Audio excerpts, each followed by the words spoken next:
Space, the final frontier.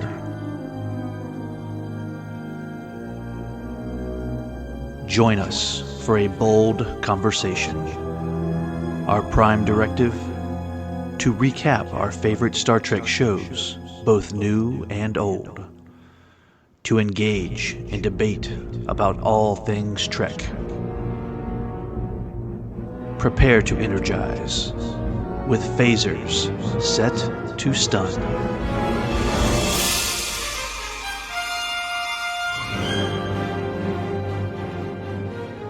Hello, listeners, and welcome to an all-new episode of Phasers Set to Stun, where we continue to show our love for everything Star Trek in this ongoing series from a Film by Podcast, which focuses on every system of the expanding Star Trek universe by covering television, movies, animation, directors, merchandise, and much, much more.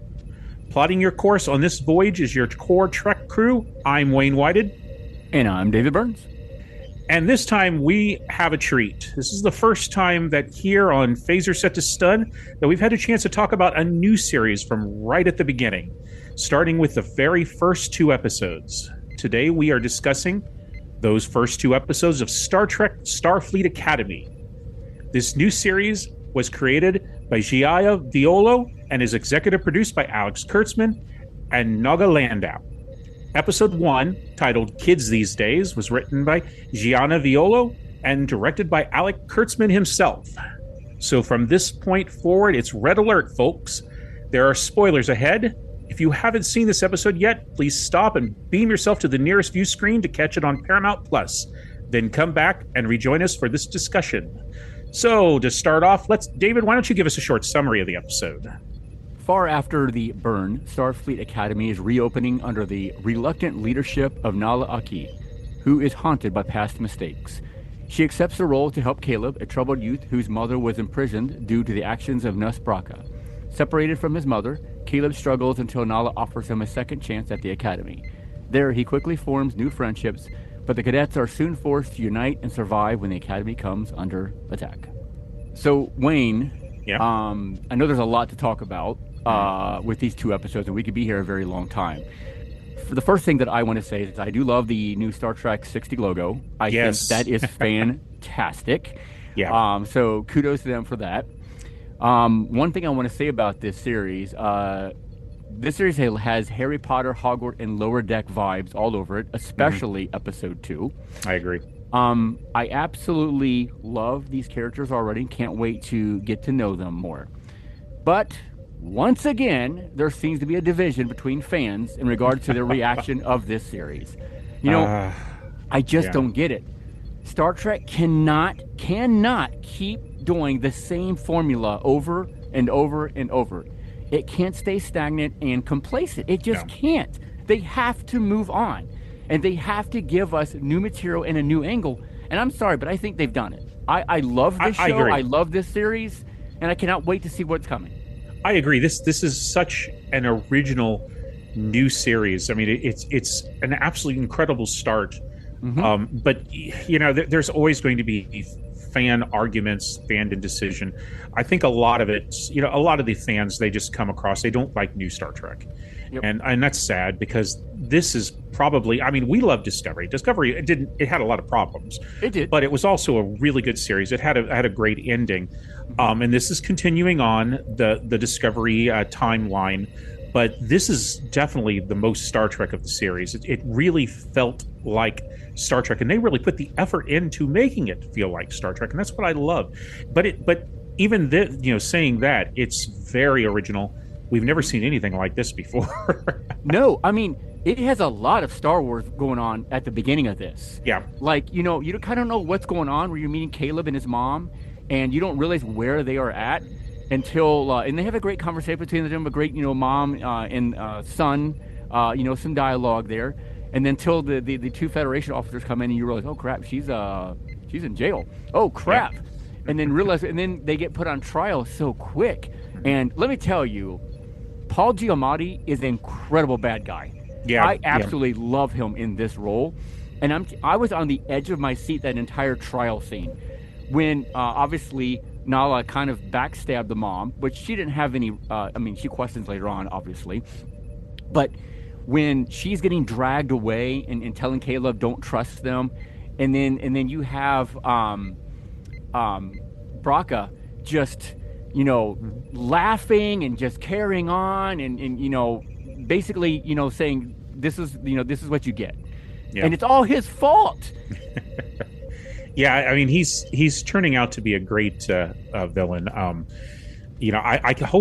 know we're going to see more of him, and I can't wait to see more of him because it's a great start for him. He could turn out to be one of the all-time great Star Trek villains. He's definitely written to be one. Yeah. I'm going to reserve my decision on whether he's that until I see the rest of the season. But it's a great start, great opening. He plays it incredibly well.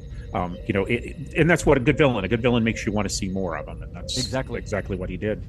How about the special effects, the CGI? They're wonderful. They're absolutely wonderful. It's not just the CGI though. The production value of the episode is incredible. It's motion picture quality. And I mean we've been getting a lot of that through with Star Trek, but it just seems to shine a little more in these first two episodes. It stands out. It stands out as being beautifully done. Well, another thing that I love about it is it's a little bit more grown up than Star Trek has been for television. Yeah. Because I mean, when Caleb is fighting those guys in that shuttle and he goes and bites off and tears the guy's ear off, you don't see that in Star Trek, man, at all. Not on TV. And then you got some of the language, and the language is well placed, in my opinion. It's not I agree. It's forced, or they're using it just to use it. The whole asshole 1 to asshole 2, dude, I love that. I thought that was brilliant between those two characters. I did. It's interesting hearing that type of dialogue, those type of words, because we're not used to that. We're not used to that in Star Trek. But TV is no longer as sanitized as it was 30 years ago. No, not at all. We can do that now and still keep it a kind of a family friendly show. This is definitely new Star Trek. It is.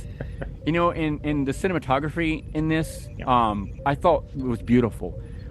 There was like two main shots. And first off, when Nala goes to visit Caleb in the prison, I thought all the lighting there was absolutely stunning on what they did there. But the scene later on, when Caleb is reaching out to his mom and illegally using the teacher's panel and then Genesis catches him, the whole scene there where they're kind of like silhouetted with that blue background, and then when she walks away and leaves him, and you just see his like shadow through that glass, I thought all of that was beautifully done. It was. I was actually rather impressed with. Well, there were two things that I'm really impressed. First of all, this is not the series that I thought we were going to get. It's better. It's better. I mean, with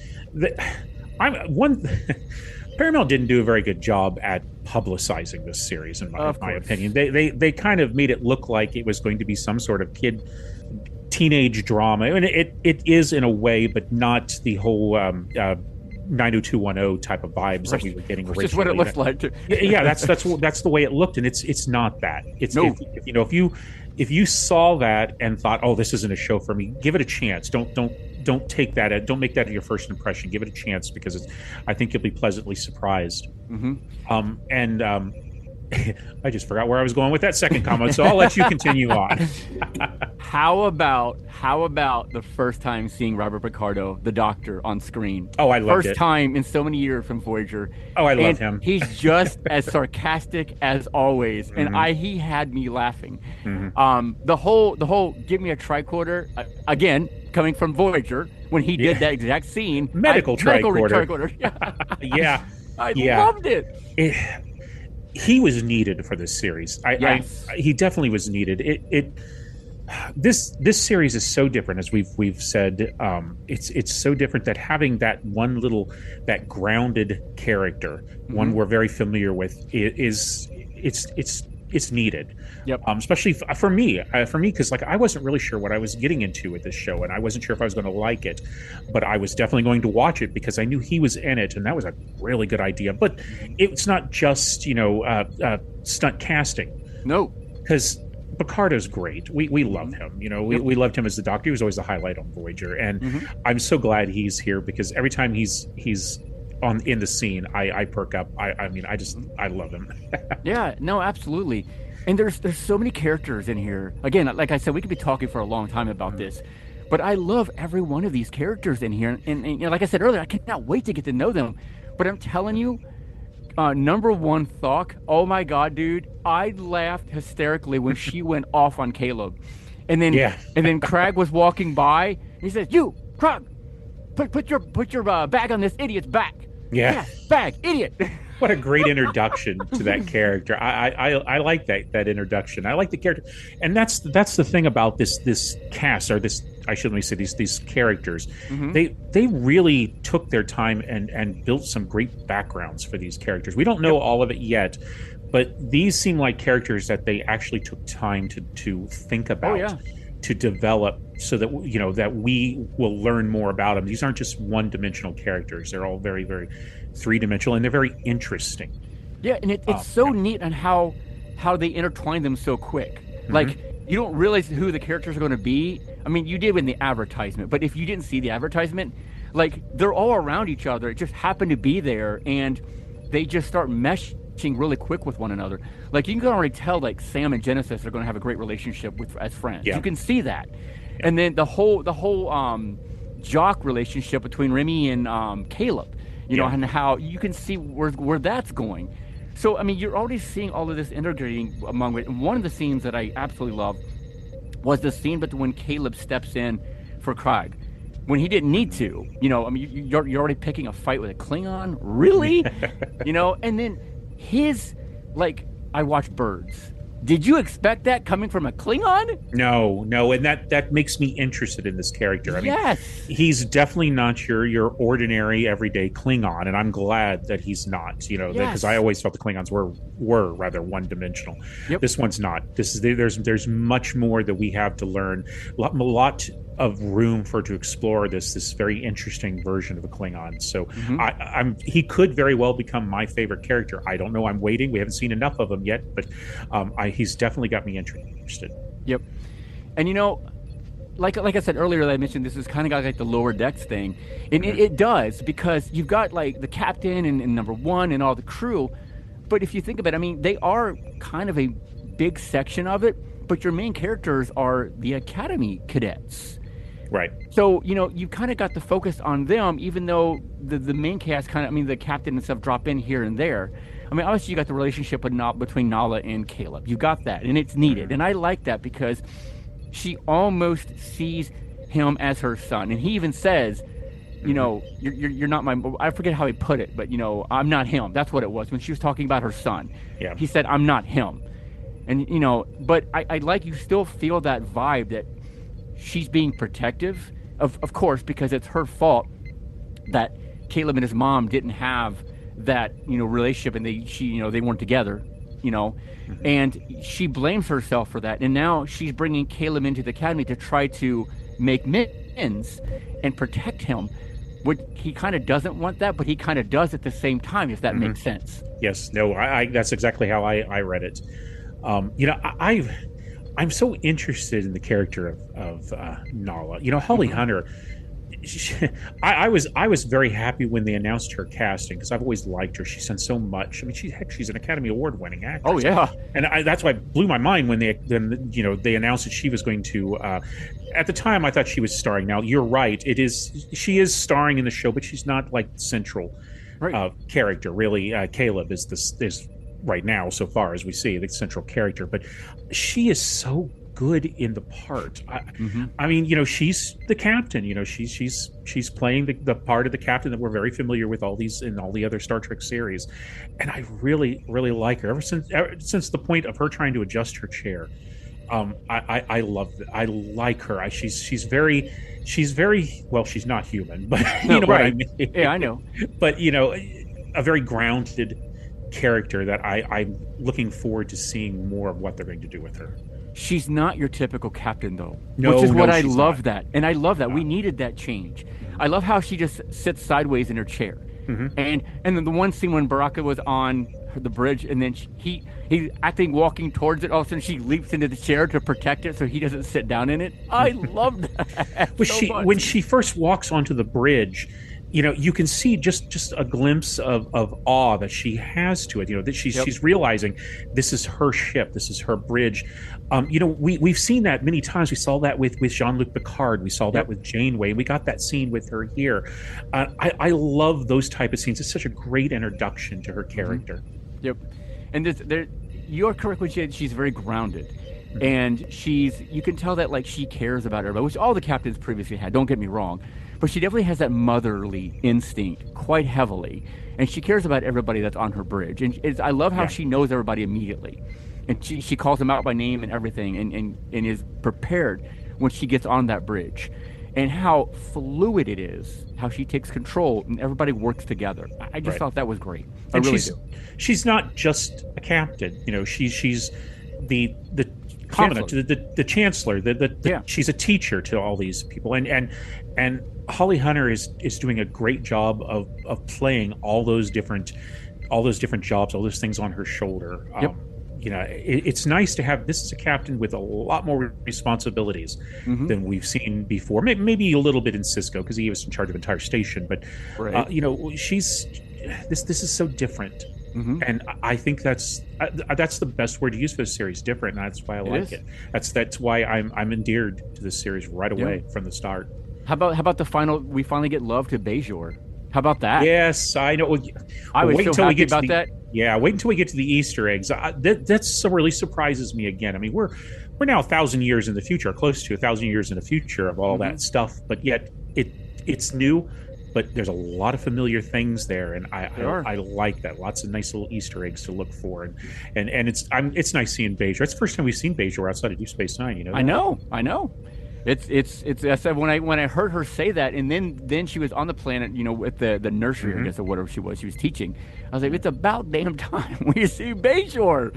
Yeah, that was a good introduction. That was a good introduction. Her whole introduction, all the opening scenes. What a great opening for a pilot, because that's what this was. This was the pilot episode of the series, and good pilot, good start. Reminded me a lot of Voyager's pilot and how it started. It had a good start as well. Yeah. How about the fantastic new song not new song, but the going to San Francisco? Yeah, I love that. I thought that was a nice touch. I really that was an interesting rendition of it. It was. I know that was done by I don't remember who the singer was, but it was arranged by Jeff Russo, and he did a good job at that. It's rather unusual. Wasn't that it was weird because we never really had anything like that on Star Trek. Not a more, I don't want to exactly call it modern. Well, it's modern for us. But it worked. That worked really well, and I'm glad they did it that way. I do too. And I don't want to jump the gun a little bit to talk about episode 2, but Jeff Russo, his music is fantastic. Yeah. But the second episode was really different for Star Trek. Yeah, I wanted to point it out. He's always been a good composer. He did a good job with Discovery, but here he seems, especially in these first 2 episodes, he's really inspired. There's seems to be a lot more room here in this series to allow his themes and his music to kind of stand out from the score or from the sounds and the dialogue. And really, he's really able to showcase how good of a composer he is. I hope that momentum that he's developed in these first 2 episodes continues on, because he's a good composer. I love the music, especially, you're right, especially this music for the second episode. Yeah. And I mean, and he uses the themes of Star Trek from time to time when it was needed. It wasn't overused or anything like that. It was perfectly fitting for what he did in it. Yeah, when we get to the second episode, I've got something I want to bring up to you that I found rather odd about his music, but right, I like the use of his themes. It's kind of different, kind of odd hearing the original Star Trek theme in this series, but it works. It was nice. It felt nice. Yeah. I definitely think we both can agree that the pilot was a great pilot. It was. It really introduced so many new characters, and I am anxiously and excited to get to know them over this season. I'm glad Paramount's already recognized it, because they renewed it for season 2 quickly. Yeah. Well, that's what a good pilot does. It makes you want to watch the rest of the series, and they succeeded brilliantly. Absolutely. All right. Well, we've given our opinion, and it was pretty good. It was. So let's we got a lot more to talk about. So let's continue on. Let's take a look at the characters themselves. David, which character you think shines the most in this episode? For me, it has to be Nala because her Mhm. concern for Caleb and what she did to him and his mother that forced her to leave, but given the chance to fix that, brings her back to a reality she didn't think was possible. And at first of the episode, we didn't know anything about her son, right? Right, Until right. till the end of the episode. But when Vance comes to get her and tries to talk her into it, I mean, she is rooted into her decision. You just give up. Don't even forget about it. Hmm. I left Starfleet. And she even makes sure she points that out. Hello, Captain who left Starfleet, who resigned. Hello, oh, that was me. You know, but she quickly turns when he says, "We found Caleb." Immediately, she knew what she had to do right then and there. And again, that's that motherly instinct for one. But two, she realizes 15 years ago, she made that vital mistake Yeah, of tearing a mom and a son apart yeah, and knew this was her opportunity to try to fix that. And that's why I think she shined the most in this yeah. episode. It haunted her. That decision that she made 15 years ago really haunted her, and it made her, resign. It that brought her back. And you practically read my notes because I agree. I mean, she's not the central character in Nope. this episode, but she's definitely shined for me. Holly Hunter's performance is so fresh, so original for Star Trek. Hmm. The character's so well written. I'm trying to. I can't think of anything else you just that different than what you said, because that's exactly how I felt about it. Definitely a high point for me in this It is. episode. Yep. Well, as we usually do, if you have any choice for to be any character that appeared in this episode, which one would it be and why? So I'm going to go with Sam. Oh, She was very childlike, wonder and innocence for good reason, as we find out who she is. Seeing her be with people for the first time and seeing, when she's looking at the surroundings around her, she's trying to say hi to everybody as they're coming down the hallway, how she's just, her joy, glee of wanting a friend and that excitement that mhm. just bubbles out of her. It was just pure joy, Wayne, and I loved her in this episode, and just to feel all those feelings she's getting, and then her interaction with the doctor, Yeah, how he knew who she was and what she is, but when she was seeing him as a mentor, he immediately and he was trying to escape her. You know, I love that. I love her, and I cannot wait to get to know her more. And that one scene when Genesis, recognizes her and says hello, hmm, and they have that moment together. And it's just that playfulness that Genesis had with Sam, and they had that back and forth, and just that awkward handshake she had as yeah. she offered her hand to Genesis. I loved her, man. I would love to have been her in this episode. What Yeah, about you? no, I agree with you. She's not the one I chose, but everything you agree. I'm glad we talked about her because I love that scene, her introduction scene, and how awkward she is, and Hmm. trying to make friends and stuff. And then her conversation with the doctor.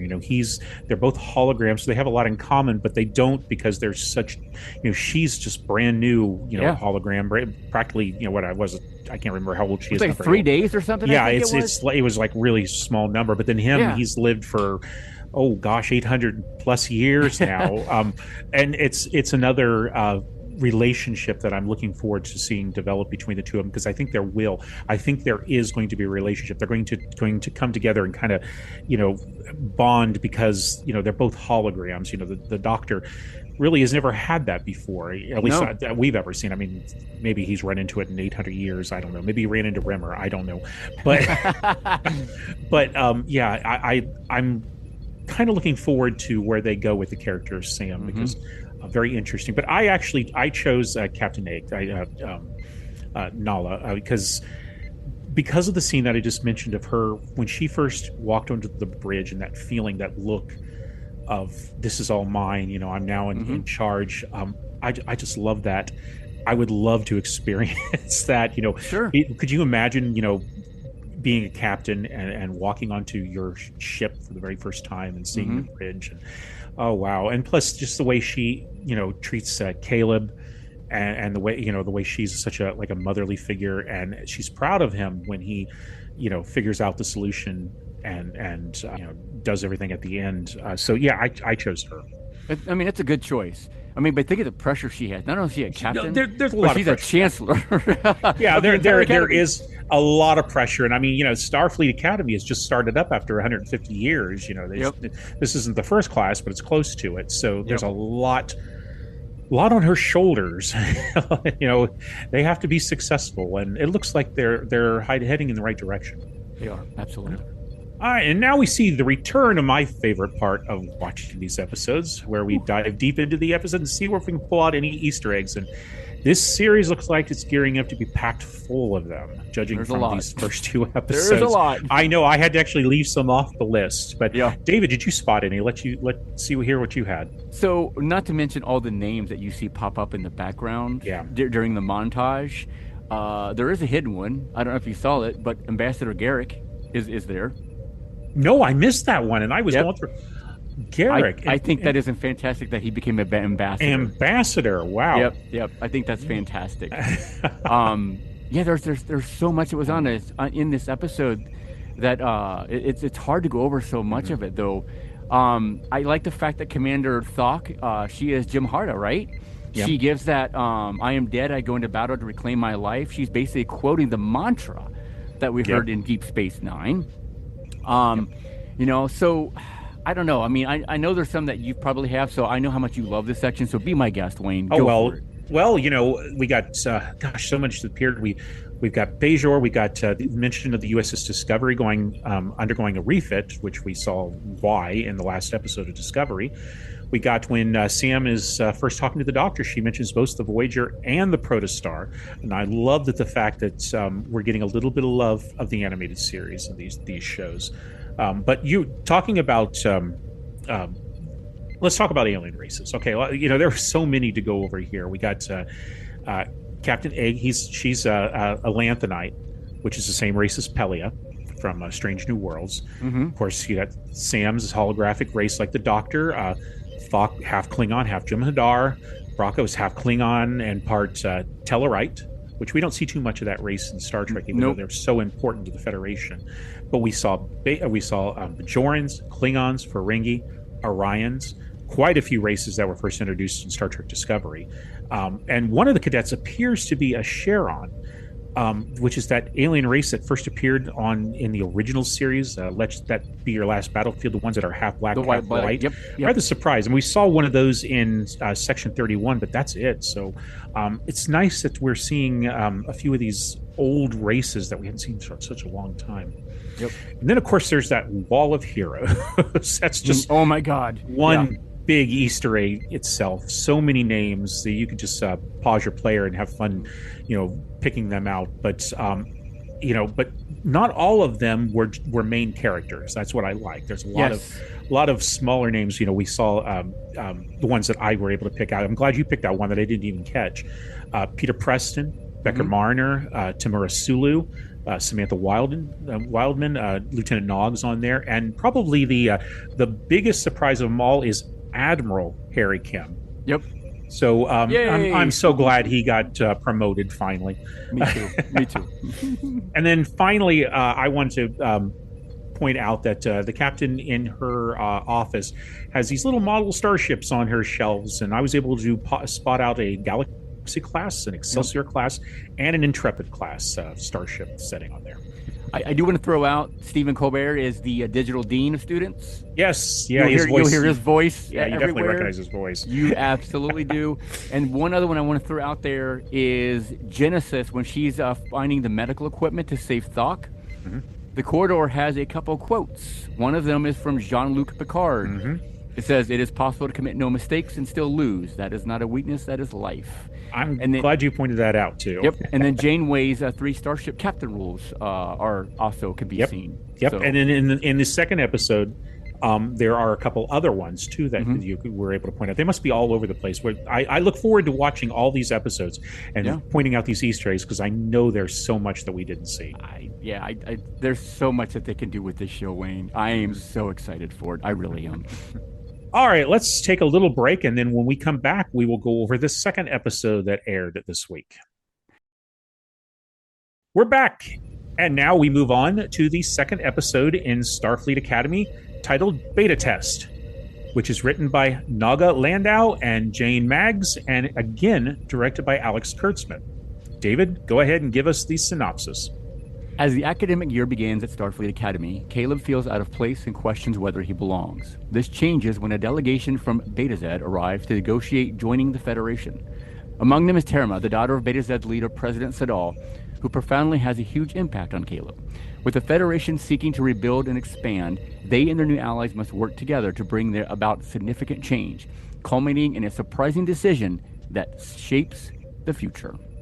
So, Wayne, this episode is Harry Potter Hogwarts all over it. You're getting to see the classrooms, you're getting to see the teachers, you're getting to see all around the academy itself. But you're also getting that, again, that lower decks humor throughout this episode that I absolutely love that they're keeping, because that's one of the things that really made Lower Decks work so well, is that comedy, that humor that you really didn't see a lot in Star Trek at that, to that depth. But they're doing it again, and I'm glad that they captured that and are using it here. But Tig Notaro as Jet Reno coming back as a teacher, I thought was absolutely hysterical, and how she gave Caleb a what for. Pulling him up in front of everybody and, confronting him about it. I thought that was so well done. She makes a really good teacher. I'm glad they brought her back on this series, because she fits perfectly with the vibe and the feel of the show. This is a really interesting episode. I agree with you. It did give a lot of Harry Potter vibes. Gave me a lot of Star Trek Next Generation Season 2 vibes as well. There were some plot points in this episode that kind of repeated some plot points from Season 2 of that series, but it's no way it hinders it at all. I mean, I'm not putting it down there, because they're good plot points, and I'm kind of good at things. The big thing is the Beta Zs. Or the Betazoids. Excuse me. I always call them Beta Zs. They're Betazoids. Betazoids. They're conversing with sign language, which I thought was rather interesting, because we've never seen them do that before. But I'm glad that they did that. I really remember back in the second season, there was that of the Next Generation, there was that character that could only sign, could only talk. I got that feeling. I got that very, very similar feels to that, and it's great that they're using sign language and doing something like this. And that's something we also saw a character too that was in a wheelchair as well, which is something we don't see very often in Star Trek, and I'm really glad to see them doing that as well. And then, of course, the whole kind of love story that can't be fulfilled thing gave me a lot of. Remember an episode in the second season called The Dolphin, where Wesley falls in love, but because she was of another race and had important things to do, it could not happen. I got a lot of feels from that, but it didn't hurt this episode at all. I thought this was a great second episode, following the pilot. It was really well done. I mean, clearly she's coming back because she's in a lot of the promotional stuff. Yeah, I believe she's actually one of the main characters, and I didn't realize that until I was doing the research. I thought she was just a one-off. And how cool is it they left her for the second episode to be introduced? I thought that's cool. Instead of throwing everything in the pilot, you save one of the main characters for episode 2. I prefer them to do that. I really do. I don't like them shoving everything into one episode. It's nice to develop and introduce some of these characters over a little bit of time. The one scene that I thought was totally Harry Potter-ish is when Thok was teaching the class, and she was confronting everybody, and it really gets into the face of that one cadet, and she takes off running. I love that, because she's like, I can always pick out the runner. That was big Harry Potter vibes there. It was, absolutely. But one of the scenes that really made me laugh too was when Caleb found out who his roommate was. The door opens, and it was like, oh hell no! But I liked how it was resolved. This is one of the things that because the end of this episode was really well done. They introduced them as kind of being rivals, and I wasn't sure if I was okay with that. Maybe a little bit, but I'm glad that you saw a little bit of a spark of brotherhood at the end, and I kind of like that, the way they were when he was making the bed, and then he comes and helps him. I like that. I like to see where their relationship's going too. You can still tell there's going to be that jock vibe between the two of them where they're going to get on each other, kind of like Oh, jocks do. oh yeah. I mean, you got two characters. One character you could say he's just from the wrong side of the street, and Yep. and the other one's the spoiled rich boy. Yeah, Exactly. You're definitely going to be some conflict there, but Yeah. I think another scene that was really well done, and again, this speaks to Nala's character, is when she's walking around barefoot, Wayne. I loved that so much because it was like everybody's like looking at like the one officer that was from what the war part of Starfleet. He's like looking at her like he's disgusted with her. Yeah, he's kind of in his own way telling her off, and she's like, "Hey, I'm the captain. I can do whatever I want. This is the way it's going to be." And then the facial expression he gives her when she gives that speech towards the end, he's like kind of like, "What?" Yeah. Like, are you kidding me right now? But I loved it, and I loved how Vance was taking a back seat and just laughing about it. He was enjoying it so much. Hey, if Jean-Luc Picard can walk around the Enterprise in his pajamas and robe, then she can walk around barefoot on her ship. She has every right to. Absolutely, she does. Damn it. But there's just so much stuff going in this episode that I love, man. I'm telling you, it just got so much great humor. And again, they're starting to develop the characters a little bit, but not too much yet. No. With the exception of a few of them. I mean, we still get a lot of Caleb, which we need to because he's the main character. We know that. And we get the relationship more between Caleb and Nala. We're getting more of that. But how about them bringing back the humpback whales? How about that, Wayne? Oh, yes. Yes. That very interesting.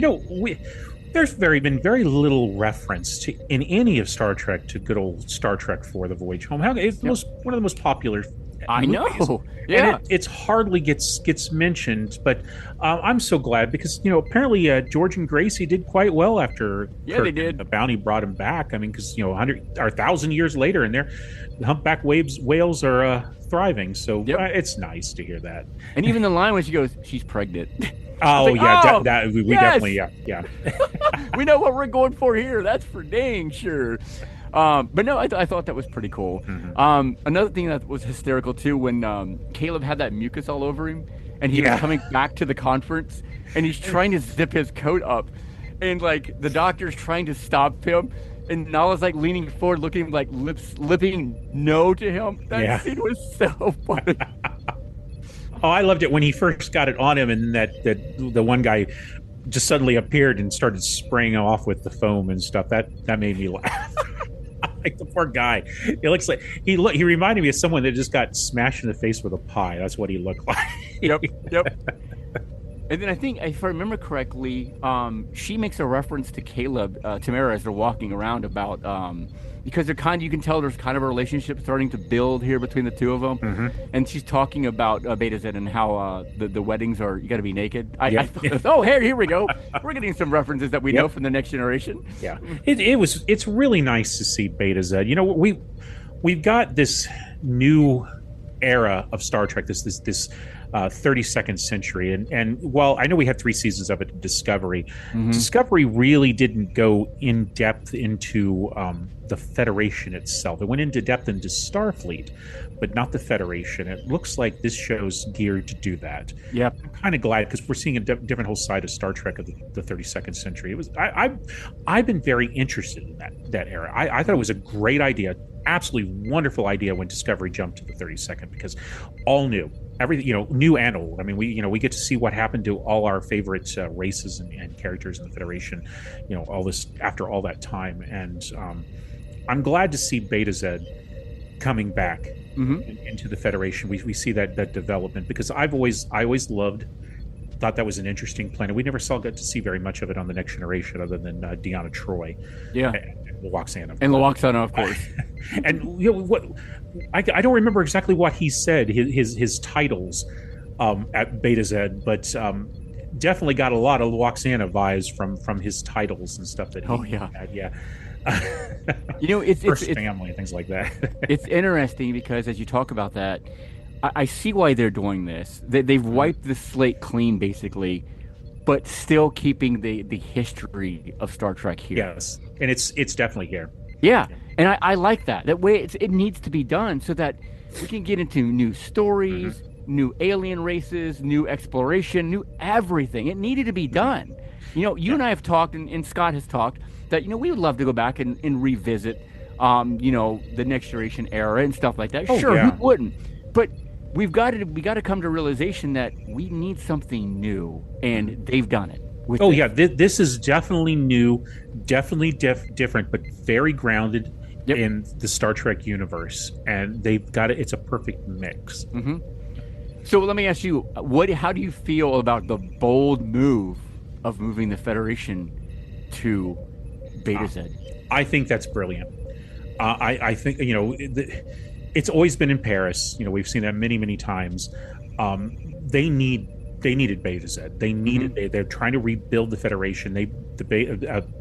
Betazoids have always been a member for so long. Yep. And moving the head in, the planet Beta Z is a beautiful planet from what we saw. It's got a lot of history, but a lot of importance to the Federation, and it was a good move to bring the head. The government to Beta Z off of Earth. Very bold move, I will say that, because Earth has always been the head of the government of the Federation. Yep. Now it's being moved. Good idea. I think so too. And again, it's doing that whole let's change things up. Yes. And that's what that's doing, and I appreciate the writers doing that and taking that move. It works perfectly for this series. I hope because we've now seen two planets that we're so familiar with. We saw Bajor and we saw Beta Z. I hope we do continue to see some of the other planets. If we're trying to rebuild the Federation, and bring back some of the original members and see some new planets, new members too, because we definitely would want to see some new ones. I hope we get that, and I think we will. Yeah. Have you noticed? I know we got a couple Vulcan characters, but they've kind of stayed away from them a little bit. If you've noticed, they're not heavy. Yeah, and they kind of addressed that in Discovery. It was third season, or I think it was third season, where Vulcan's a mess from what I hear. They just not even called Vulcan anymore. I can't think of what it's called. They changed the name of the planet. It's Naval, I think. That sounds right. Yeah, and so it's kind of a mess. It was one of the most important planets of the Federation. I don't remember if there's. I don't think they're still a member anymore. I think they also separated as well. And I don't remember. I'll have to go back. It's been a while since I watched Discovery, but I don't think they became a member. So we may see them again. I know we will. We eventually will see them. Do you notice we saw some Ferengis walking around in the Academy? Yeah, they looked a little different too. They did, way different. Yep, we saw there were a lot of races, a lot of familiar races, a lot of new ones. It's kind of great to have to pick these old ones out. There was a couple surprises too. Yeah, there absolutely is, man. I'm so excited for Thursday to watch episode 3. So excited. Now I want to talk to you about, because we didn't get this in the first episode. We got it now. The title sequence. What did you think of the title sequence? It's different, and I like it, because here's the thing. This series is wiping things clean, and you're building up a new series. You're building up an academy, and the cadets are the lifeblood of Starfleet in the Federation. And I feel like the main title sequence says that. And I like it. I really do. Yeah, I do like the new title sequence. I liked in the first episode we didn't get a title sequence. No, we got an end credit sequence, a really nice end credit sequence. I like that though. I wish I could use both. But both of them. I like the background. I like the way they did it for that first episode. But yeah, the title sequence, and then we've got, of course, we get to hear the main theme. It's a great theme, okay? But there's something very odd about it, and I listened to it like 6 times because I wanted to make sure that I was not mishearing it. But the opening bars, I'd say about the opening 4 or 5 bars of that theme is note per note exactly the opening 5 bars of Jerry Goldsmith's Ilea theme from Star Trek: The Motion Picture. Exactly. Oh, wow. I didn't recognize that. Good catch. And after watching it quite a few times and listening to it, I'm like, I know that's exactly it. I went and did a little research. I'm not the only one that's saying that. So many else is saying that it is exactly. Is it done on purpose, or is it just pure coincidence? I'd like to know. But yeah, that's an odd choice. But I like it. Yeah. I love Jerry Goldsmith anyways, but I like it. It kind of reminds me of what Russo did with Picard and how he kind of mixed a little bit of the Next Generation theme and a little bit of Inner Light theme in there. Yep. So speaking of the score, I know we kind of mentioned it in episode 1 with Russo's score. How unusual it was for this episode. Yeah. Throughout the entire thing. It was like really almost jazzy at times and just really crazy for a Star Trek episode. definitely a But it different works. flavor, but it But it works. works. Yes. I'm glad he's experimenting. I'm glad he's trying new things because that's what the series needs to. The whole Agreed. series is trying new things. Yep. Music should too. Yeah, absolutely. And you're right when you said it earlier that it feels like he's got so much room now to explore themes that I'm hoping that's what he does throughout the rest of this season. I really do. Yeah. All right. Well, we're going to turn the spotlight to the main characters again. So, which character do you say shines the most? So I'm going to have to go with Caleb on this one, Wayne. When he first reacts to Harima when she is trying to learn who he is and he backs away in fear, but then later realizes his mistakes and races to speak with her before she leaves, and he pours his heart out to her. I respect that because Caleb is this very well-rounded character because he, as you said, he's from the wrong side of the street, and he could be that character that is only one-dimensional with that type, but he's not. They have written him where, yeah, he still is, he could be the bad boy the whole time, but he's not. He's actually trying to do the right thing, and he's just trying to reconnect with his mom, but also trying to put the pieces together where he's at right now at this academy, and he doesn't feel like he fits in at all. He doesn't fit in with her. He doesn't fit in with his friends, but he doesn't really see them as friends yet, right? He doesn't. He just sees them as these people he's around. And I think at the end, when he's getting help with his bed being made, I feel like that is that connection that he's starting to settle in a little bit because he realized Nala is trying to help him. And now he's starting to realize, you know what? Maybe if I stay here, I might be able to find my mom. So that is why I think he just blew it out of the water, this one, that character. Oh, yeah. Again, 100% agree. This is his episode. Yep. By far, he's the main character of the series. He really is, and they needed an episode specifically with him. It's a great showcase for the actor and for the character. And you're right. I love how he's so conflicted throughout the entire episode. He doesn't know if he doesn't want to be there. Right. He's got his own mission. He feels like that just being there and everybody around him and all this crap that with the school and is just hindering him from trying to find his mother. But he slowly starts to develop realize that they can help him on his goal. And then at the end, the symbolism of him having to make the bed, that he's kind of finding a little bit of his place there. Yep. I like that. And it's definitely his episode. And I hope from this episode, they had to do an episode with him right away because he's the main character. But I have a feeling kind of like what they did with Strange New Worlds, that they're going to start doing these character-centric episodes where each character will get their own storyline. I do too. I hope so. Yep, absolutely. All right. If you had the choice of any character that you want to be, who would it be and why? I'm going to go with Caleb again, only for one major reason, because he gets to hang out with Harima because she is beautiful. Oh, I know. I know. Oh, yeah.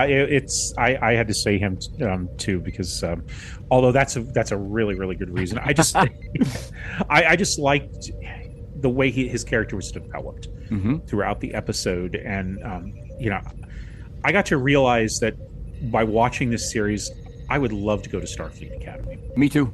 I mean, it looks like such a great place, whether it be the 24th century version or the 32nd century version. It looks like a great place, and I'm envious of him, so that's why I want to be him. How about the whole scene in Office where he dismisses himself? It's like, you can't dismiss yourself. I laughed at that line. I laughed at and then he goes the wrong way, and then it has to go the other day. Oh, yeah. All right, I think it's time to take another break. And after our messages, we'll be back with more on Star Trek Starfleet Academy. And we're back. Oh, and of course, we'll see if there's any Easter eggs found in this episode. And of course there is. Did you find any, David? So I found a few, but I want to go back to one thing because I forgot one major Easter egg from the first one. I want to make sure it gets said, Wayne. Okay. When Baraka puts his hand up against the glass, it gives the Vulcan symbol. It's the sarcastic Vulcan Oh, I symbol. know. Remember that? But I love that. I love Me that too. because it's almost like a nod to the Wrath of Khan with, between the glass. Oh, I never thought of that. That's the Yeah. way I saw it, Yeah. I saw it more of remember where Mariner's given the sarcastic. Yeah, I was Yes, thinking yeah. more like that. But yeah, I could see that. Yeah. I thought that was pretty cool. Again, we mentioned the Ferengi. Again, he's shown up here with a different makeups, obviously. Because I believe they were introduced in Discovery's fourth season, right? If I remember. Yeah, correctly. and they did a slight redesign. They've done a little bit more in here. Mm-hmm. It reminds me of the way I'm trying to remember the name of the character or the person who designed the original Ferengi back in '87. It was more.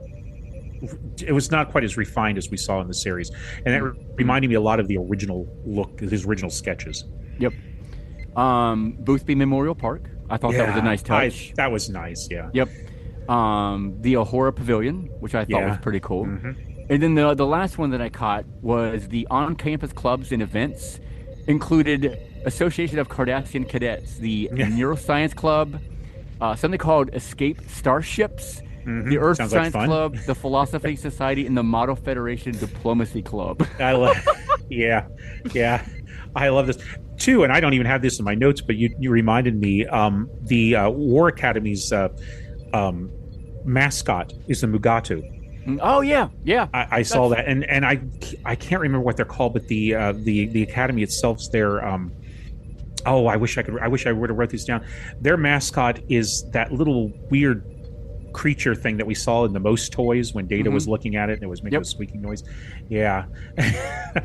By the way, before you talk about your Easter eggs, how about Starfleet having a War Academy? That's new for Star Trek. That's interesting. You notice some of the cadets are wearing black uniforms. I'm wondering. I hope they don't just gloss over that because I'm very, very curious about that. I mean, are we talking about something similar to like the Federation Marines? Are we talking Section 31 type of people? I want to know more about this. Me too. I'm very curious, and I'm hoping you're right. They're not going to sweep. There's no way they're going to sweep that under the rug. No. It was too prominent in this episode for them to just forget about it. Absolutely. Well, let's hear yours, Wayne. All right. Well, as I mentioned, more races appear. You mentioned a couple of them. Of course, we got the Betazoids, but I also spotted a Romulan, and which is nice to know that they're still around after the events of Picard and everything. But there is this is the first time I've ever seen in one of these races since the original series, a Valian. You might remember there was an episode of the original series called The Apple. Which had the big computer in the mouth type of thing, and we've never seen them before, and I'm pretty sure with her orange skin and that white hair, that's what they were trying to go for. But I was really excited to see a Brickar. Oh yeah, I forgot about live that. action for the first time, from Star Trek Prodigy. Rock Talk. Yes, exactly. Once again, I'm so glad that we are seeing some love to the animated series and bringing them properly into the continuity. They were always part of the continuity, but a lot of people would dismiss them because they're animation. We mentioned that many times before. You can't dismiss them now. There they are. Right. Okay. Don't forget about the Exocomp. Yeah, we saw one of them, and the Exocomp's name, which was in the end credits, you might have missed this, is Almond Basket. Which, maybe possibly a descendant of Peanut Hamper from Lower Decks. Yep. And the voice is done by the same actors. I hope it is. That's cool.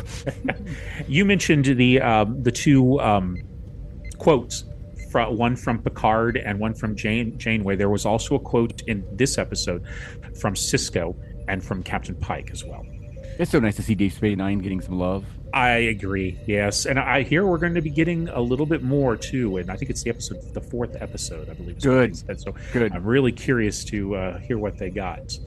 We got another shot of the Wall of Heroes with more names appearing on there. I caught the character of Tendi, Lon Noonien Singh, Will Decker, Admiral Shelby, Admiral Jean-Luc Picard, and Gillian Taylor as well. Another Star Trek IV reference, which I'm glad to see. Take a look at the wall, pause it. You'll have fun reading all of this. Yep, you will. How about Nala when she's giving her speech, she says, "Boldly go where no one has gone before." Nice touch. Nice touch. That's nice hearing that. Yeah. Well, it sounds like we had two great episodes to open up. We did. I'm really glad. It's a very, very strong opening. Probably one of the strongest openings I can see from most of the TV series that I can think of. Yep. So we're off to a really good start. I mean, do you agree with me? I absolutely agree. Cannot All right. wait to see the rest of this season. Cannot wait. I can't. How many? There's 10 episodes, isn't there? Yes. Okay. Yeah. 10 episodes. I wish they do more, but hey, it's going to be a great ride, I believe. Yeah, I do. I agree. And that's it for this week's episode of Phaser Set to Stun's look at the new series Star Trek Starfleet Academy. We'd like to open a channel to our listeners and hear just what you thought about the most recent episodes and the season in general. Who knows, you might even be mentioned on a future show. And of course, you can email us at afilmbypodcast@gmail.com. Find us online at afilmbypodcast.com. Follow us on Facebook, Instagram, and X. And if you're looking for more exclusive content or swag, you can join our Patreon and find out what gems are hidden within. Thank you, David, for joining me and the listeners for another fascinating discussion of Star Trek. Absolutely. It was a blast. Cannot wait to keep more. The next episode is titled, and I had to dig for this because they really are not very, very forthgoing with their titles and Good. things. It's Vetus Reflux. Gives me no clue on what it's about. But it's the third episode of the season. They're keeping everything very tight-lipped, so who knows? But as always, we look forward to returning to the 32nd century and the classrooms of Starfleet Academy. You can find us here each week reviewing every new episode as they premiere. So until next week. I think I swallowed my comm badge.